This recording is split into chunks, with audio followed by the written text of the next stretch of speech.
Hi everyone.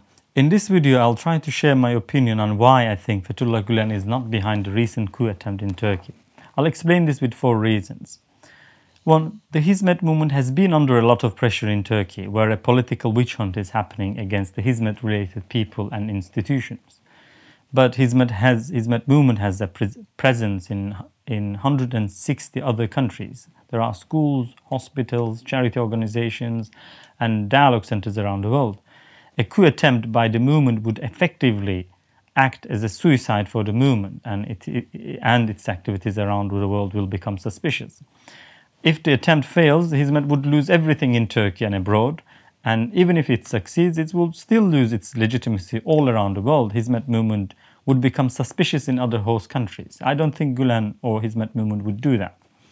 My second reason is that Gulen has always promoted democracy, rule of law, non-political activism, non-violent activism, and he has advocated the principle of legitimate means for legitimate ends for his entire life. He has written many books and articles on this.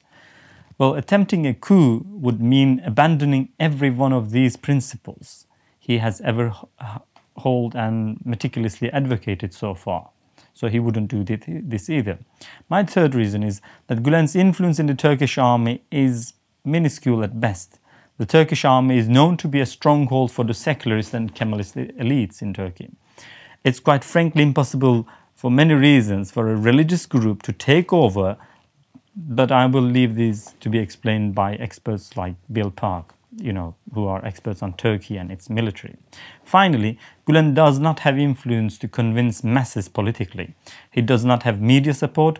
His cause did not make a difference in Turkey in the last 3 elections.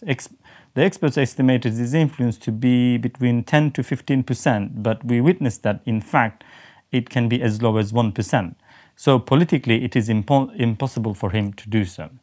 Well, if I have to summarize this, he would lose everything by even attempting a coup in Turkey.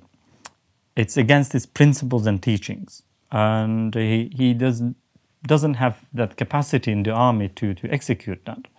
And he doesn't have the political support or, like that on the Turkish public. And if he loses everything. It's entirely nonsensical for him to act in a way which would lead his intellectual, social, and political suicide. These are the reasons why I think it wasn't Gulen, as Erdogan claims, who did the coup attempt in Turkey on 15th of July. Thank you very much.